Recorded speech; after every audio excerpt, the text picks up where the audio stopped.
performance architecture in the age of AI. Now, I admit, a month ago, I had never heard the term performance architecture.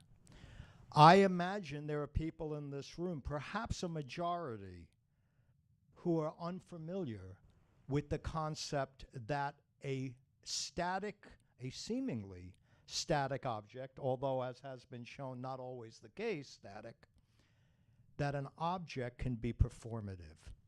So I'd like these amazing people, and you up there, Neil, chime in as you wish. Um, let's start with that term, performance architecture. I imagine it means many different things. And perhaps there really is not one way of expressing it, but perhaps there are four and perhaps many other ways. So I'd like to start with Wendy, and can you simply give me your thoughts as to what, when you hear that phrase, what it means, what you think about it, how it impacts your practice, and whether you think in those terms. Okay, well, I guess I'm putting on the spot. I think performance it works very differently for each of us. I mean, just from observing Ben's proposal, it sometimes engages with the body and the materialistic. I think for our team and myself, performance in a manner of architecture, I would say, is engaging with how we use creative tools to develop with community how we are actually thinking about our built environment. I think I don't exclusively think of architecture purely just in performance. I think, at least the ethos of our team, we think very dynamically with community and how we engage with community. So that performance could be working in tandem, working together, and working as a team to build community. So that performance could be very collaborative in a sense.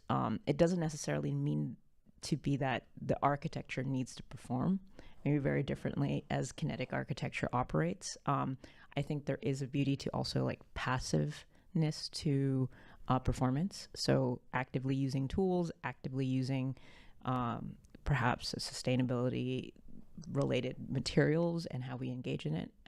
So I think that's how I might engage with the word performance. And maybe a lot of simulation is what I would engage in the performance of.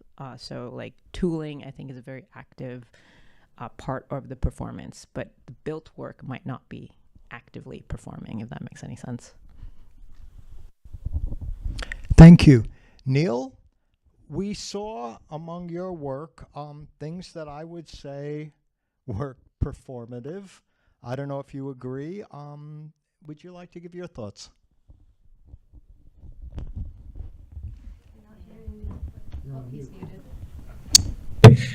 When I was teaching at the Architectural Association, I was reading a lot of work by Judith Butler, who had a whole theory of performativity, identities based on your performativity. And you're not constrained, you can reinvent yourself through those performativities. At the same time, there were people there like Akim Menges who were talking about performativity of structure. So it was kind of interesting debate that is going on.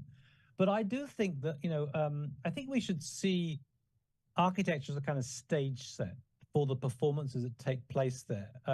I teach in a department here in Miami. I've only been here for 6 days, right? But it's designed by Bernard Tschumi. And Bernard Tschumi was really, he has this sense that architecture should be an event space where things happen. And he designed this courtyard where you would have these, you would meet people on the staircases and things, and discussions would happen like that way.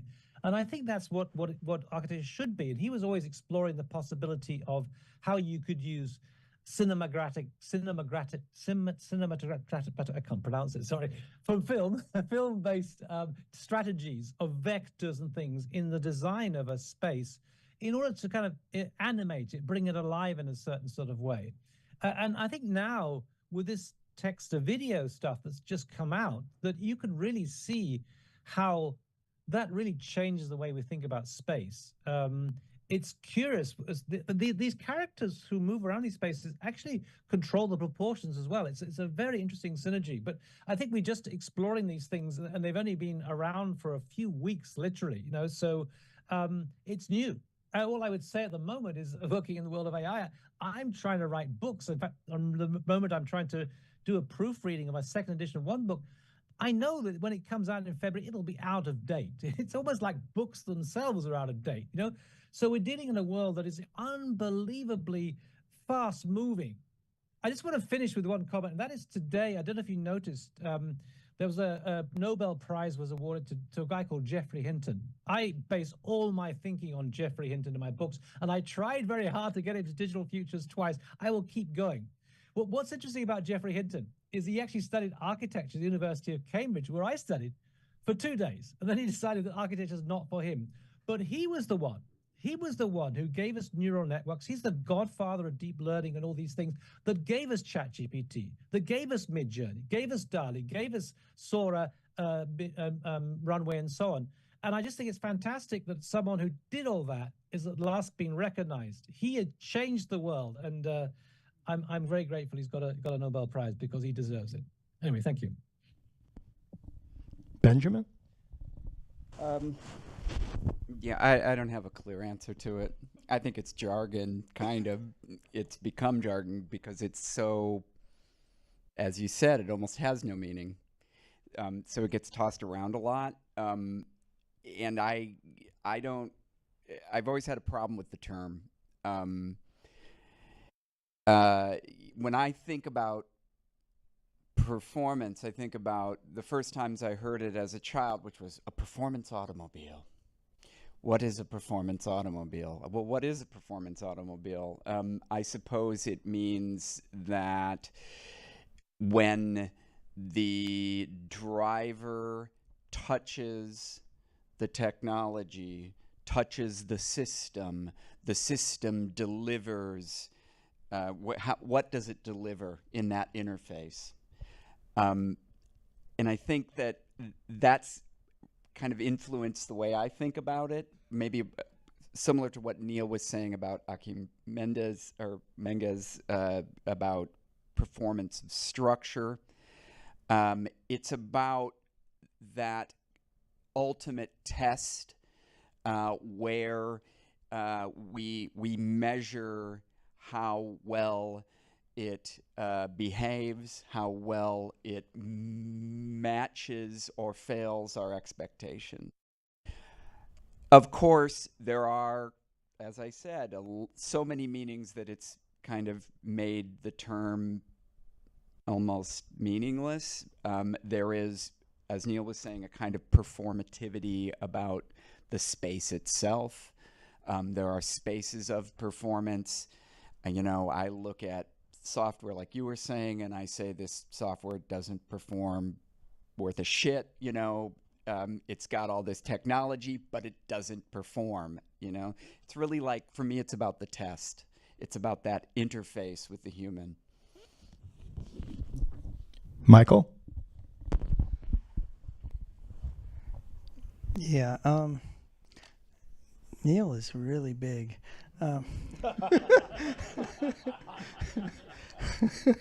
It's just like looming over my shoulder. I don't hate the term. I mean, it's like hot. There's a lot of different. It's spicy hot or temperature hot. I don't. Everybody can take their own interpretation. I have a little anecdote. When I like before I came here, I saw the question and then so I put some bullet points in the ChatGPT, and then it made them very articulate, and then I put them onto my phone so that when I was driving here, it would just play my answer of my articulate answer back to me. So I would have something like a good answer for now, but I've forgotten what it played back to me. But I think I can say my experience is that I have 3 definitions that are very distinct. They're like different versions of hot. And the first is, I didn't show you, Dreentao and we do a lot of normal architecture. Not normal, I mean, I think it's good architecture, but it's not. I would say the performative nature in that is, that it's we do a lot of, like sustainable analysis. It's got like really good, like, our values and daylighting naturally, and like it's very performative, but it doesn't depend on the performance. And then on the other hand, a second definition would be these projects like NASA Habitat or a wave park, which are completely dependent on the performance aspect of the project. If the habitat doesn't perform in all aspects, like people die. If the wave park doesn't perform and make the waves correctly, like nobody's gonna pay a fortune to go there. And it's completely dependent on the performance. And the third type that we kind of pursue is this like kinetic interactive aspect where the built work actually has a performalism, like it's a performance aspect to it, and it's moving and it's engaging and it's kinetic. And so I think those are, they're three different versions of the word, and they don't necessarily like cross over each other. They're just three different types of performance.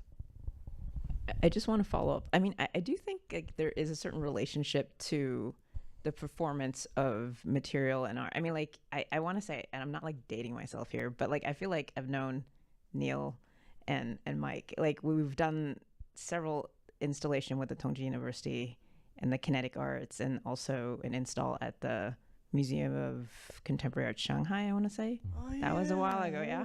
So that was performative in the saying that it's performative in the manner of that the piece, and we don't have an image. Maybe Neil could share screen or something if he finds it. But it's performative in the courtyard with Alvin Huang, that it is interactive of like what happens to a public piece of art, right? So I think there's a kind of importance in how someone engages, like in an architectural space, in an auditorium, in a theater, of how the performance, which is us, engages with the space. But I think like there's also acoustic performance that happens if it's dry or it's like more upbeat.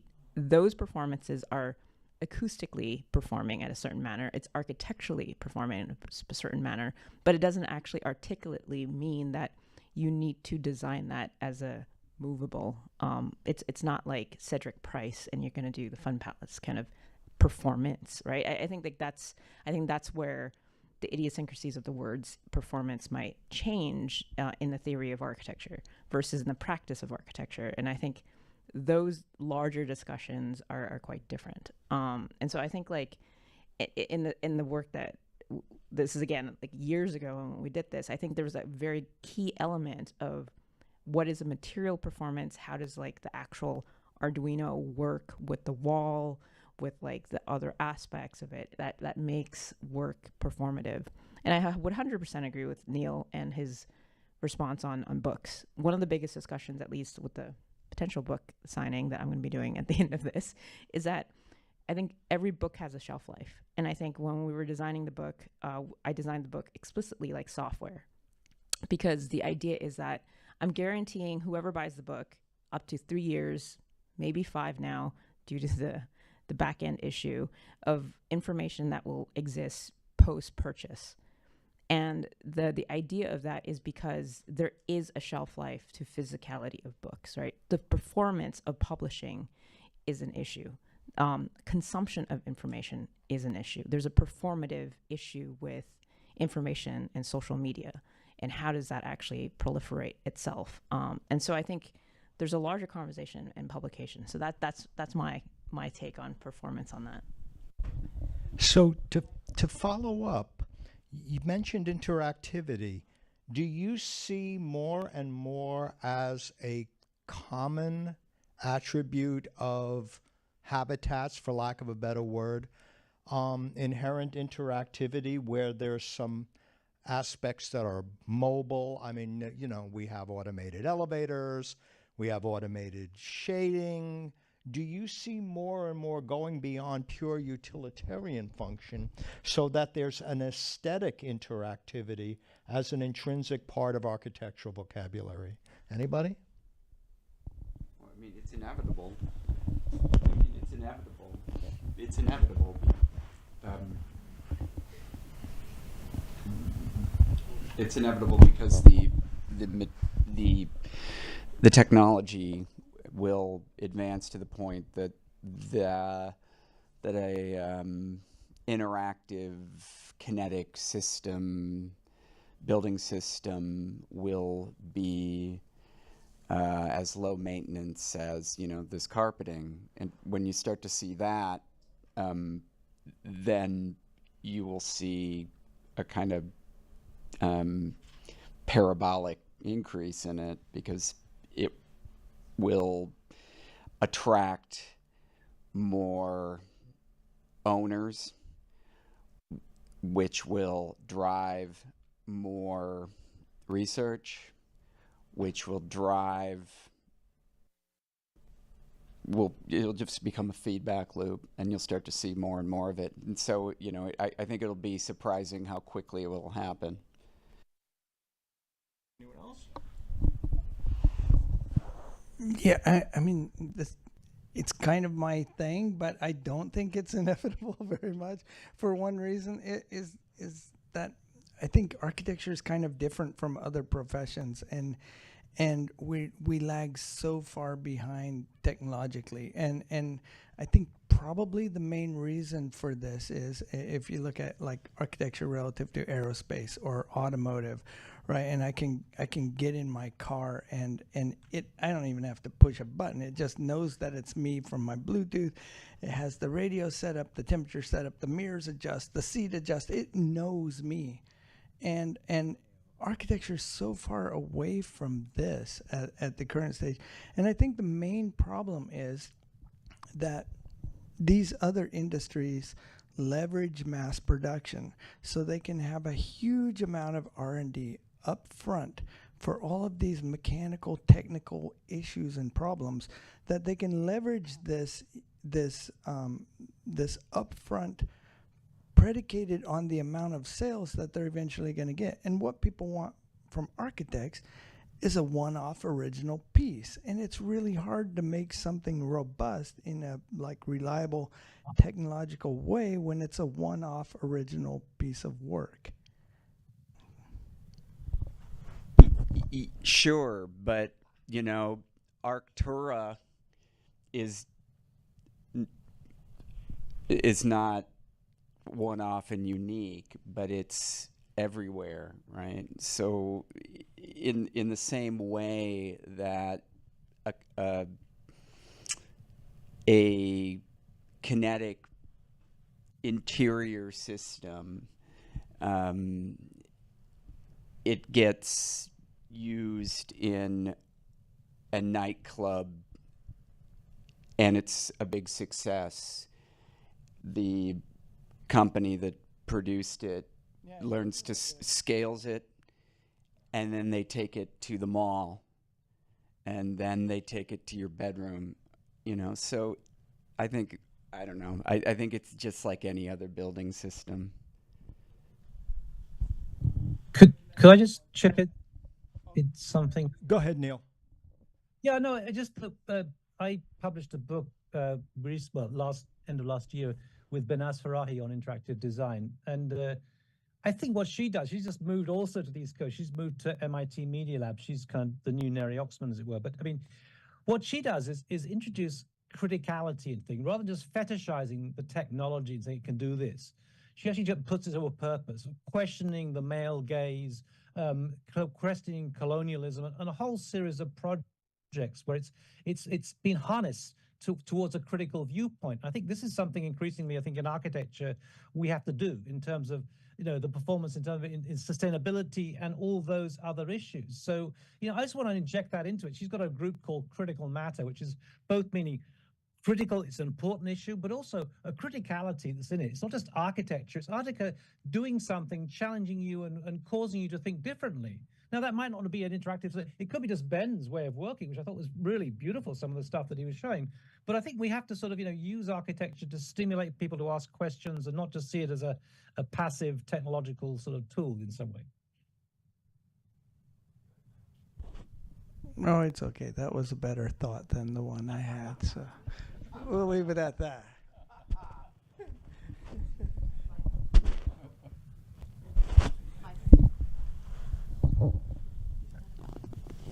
So we're gonna move into AI.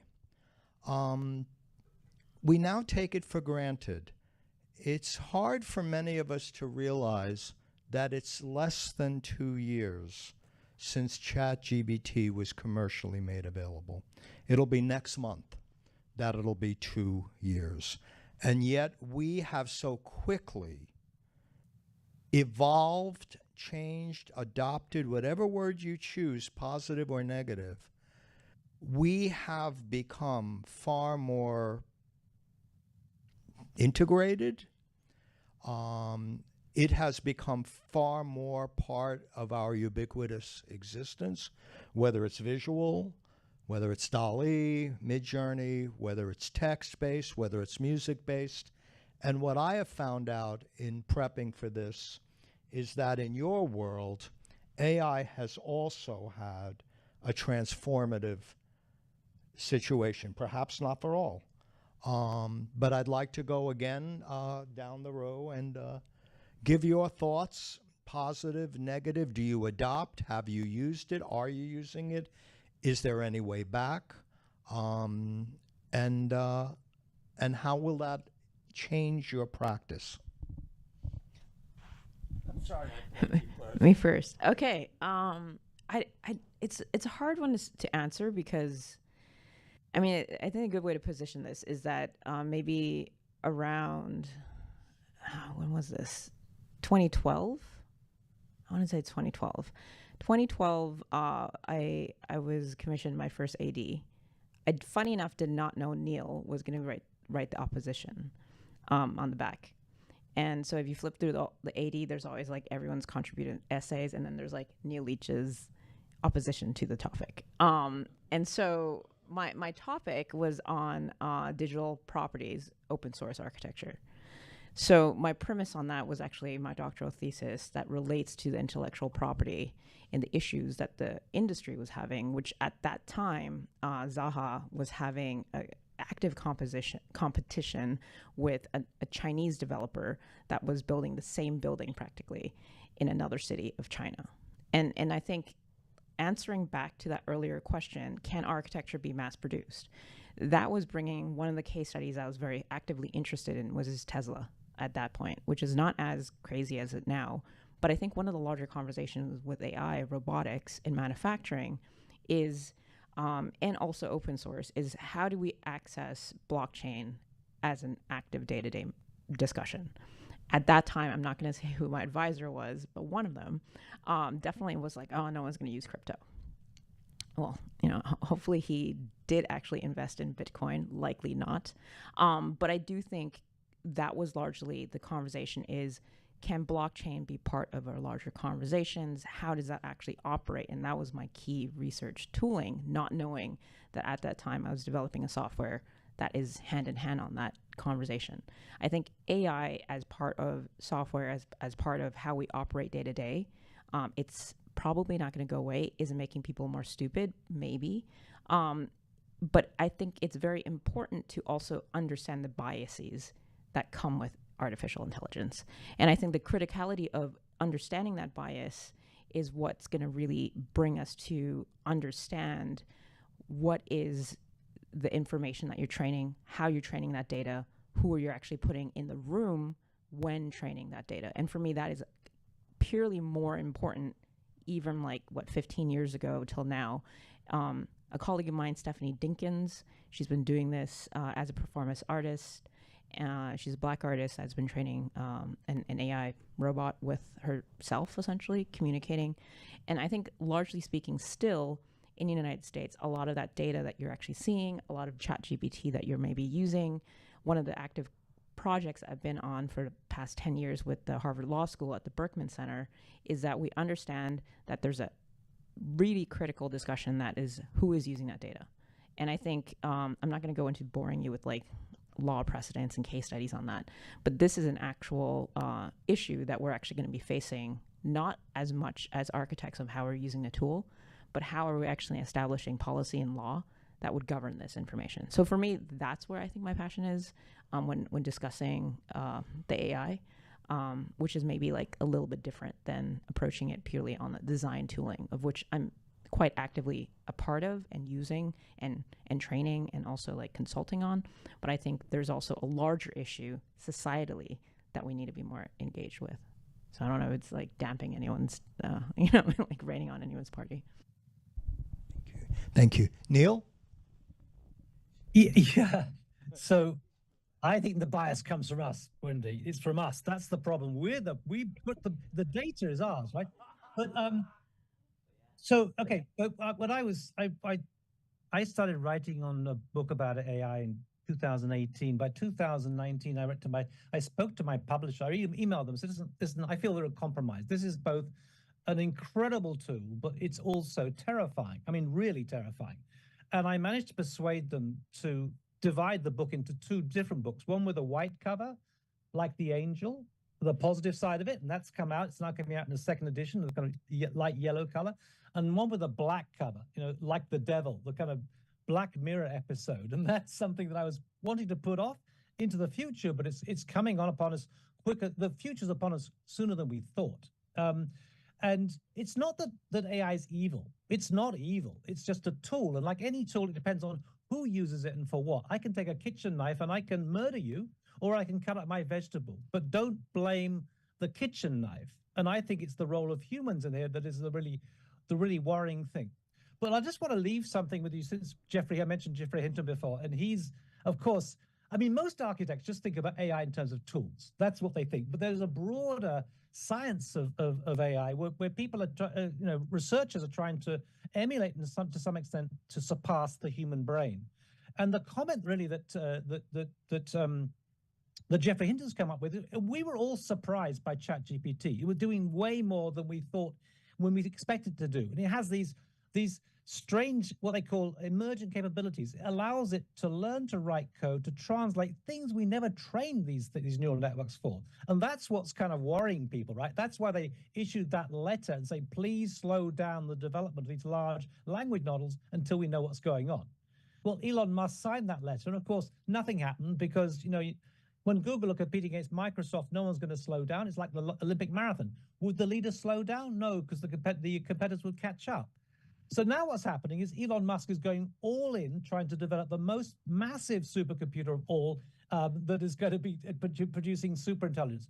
My concern actually about AI is that, sure, we're kind of adapting, but AI is adapting much more quickly than we are. And as Geoffrey Hinton points out, when one computer learns something, it's basically teaching 1,000 other computers the same thing. It is really speeding ahead. And the real problem is that we're going to be left behind. I mean, our problem in some ways is we look down on AI and say, oh, it's not conscious, it's not as good as us.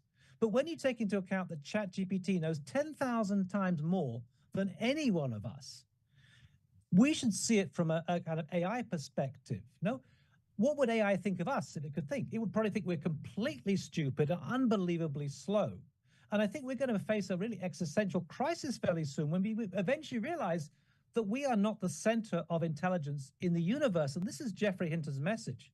AI has got a form of intelligence that is a mechanical form of intelligence, not the same as the biological intelligence of human beings, but it is potentially infinitely superior. And we're going to be left behind. And the real problem in a few years' time, when people have said that AI is going to have an IQ of 1,500.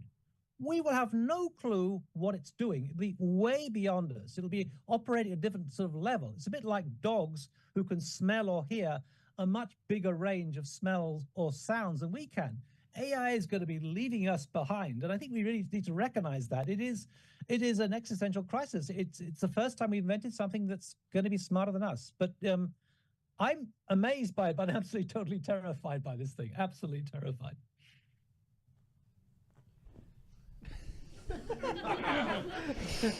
Well, I'm not an AI researcher. I use AI as a design tool occasionally, but it's impossible for me to ignore the anxiety that it elicits for me.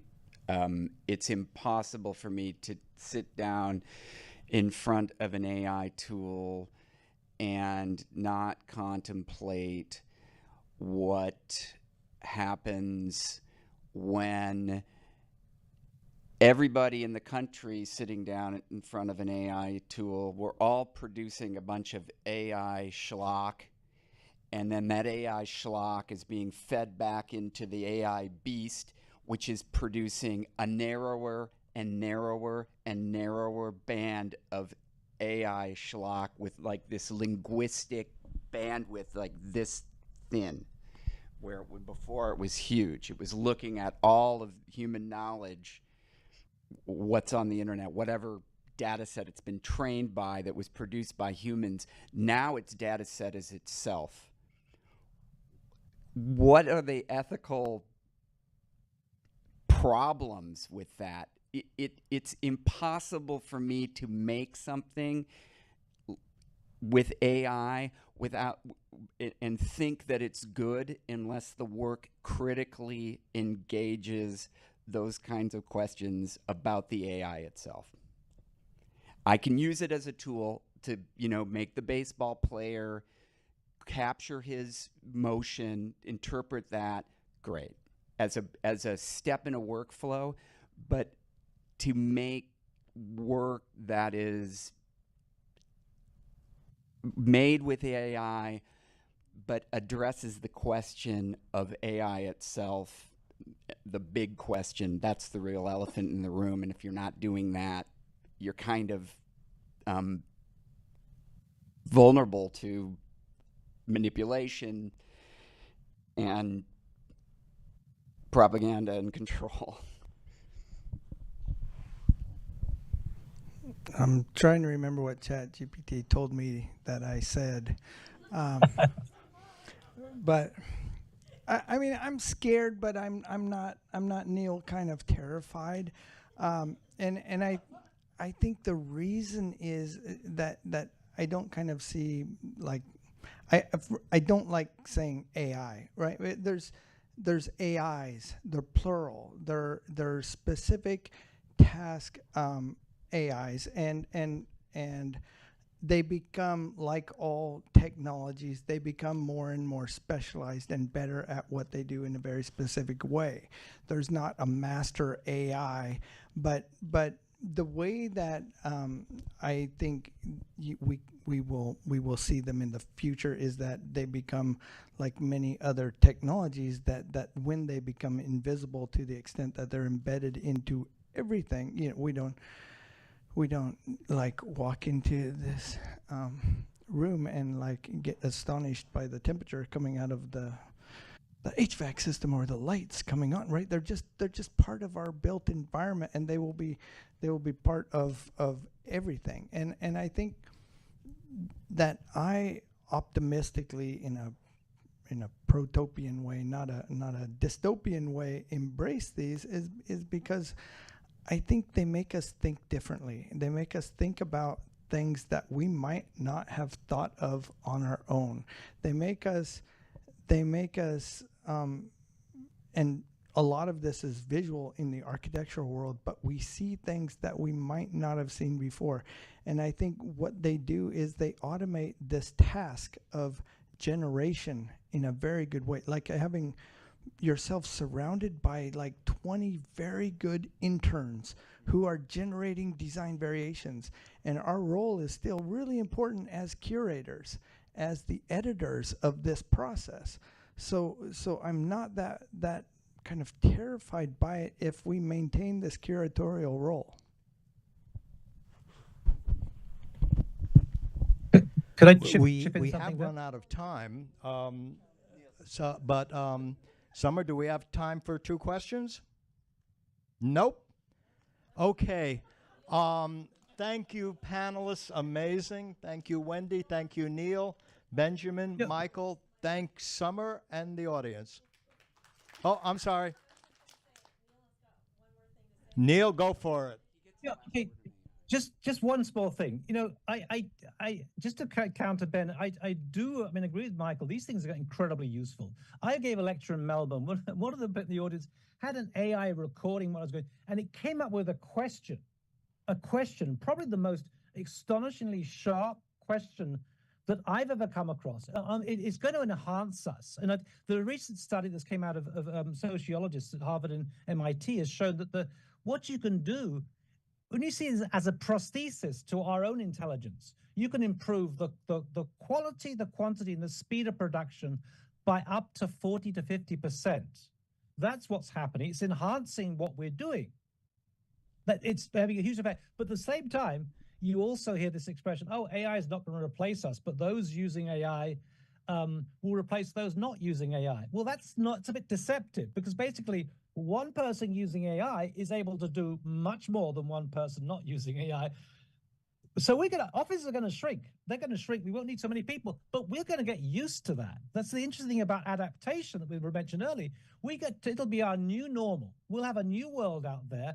Science will be unbelievable. There'll be less work for us, but we'll get used to it. And the example I always give is, you know, if someone had told me when I was a kid 50 years ago that more than half of marriages would end in divorce, I would say, oh my God, it's the end of the world. But more than half marriages do end in divorce, and we're quite okay with that. We will get used to it. It'll be a different world, be good and bad, but we will get used to it. So I always end my lectures in a very British way and say, keep calm and carry on. It'll be fun. There's the long arc of it and the short arc. The short arc, absolutely. You know, it's a bounce board where I love to use it to find it's the linguistic differences in the way I understand something and the way it interprets my prompts. It's that middle ground that it finds. It's that odd interpretation of what, it's not really an interpretation, but what I'm giving it. That it's a fantastic tool. It speeds up my process. You know, I can propose something in half the time that it used to take me, and that'll only get faster. And I'm happy to say goodbye to having, you know, a group of people around me even who are bouncing ideas back at me.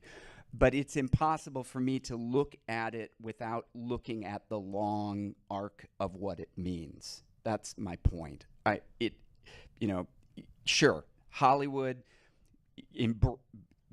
master the tool if you want to be relevant in the art department in Hollywood. If you want to be an editor, master the AI tool because it's coming for your job, so you better become the expert. Same is true for architecture and design. But it's impossible for me not to contemplate the big human arc and what it means ethically, what it means to our consciousness, where it's taking our consciousness.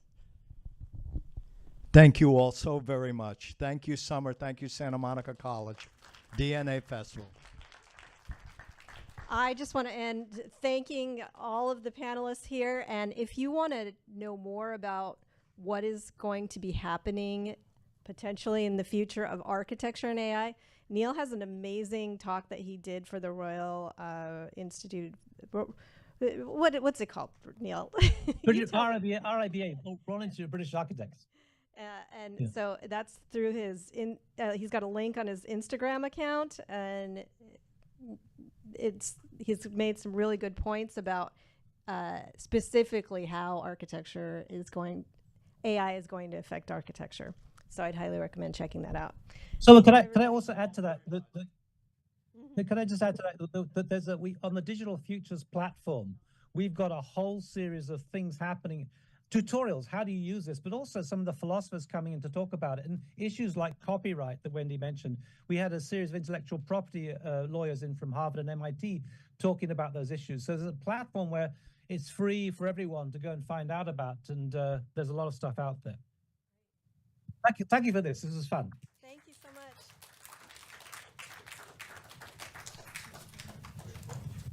And Javier?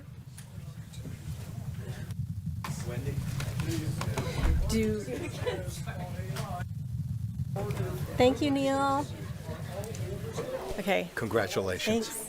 I think we have to be out of here in about, I'd like now. yeah, I know. like 15 minutes. So I don't know if we have time for the books because we have to be out of here, right? Technically, we have to be out by 10. Okay.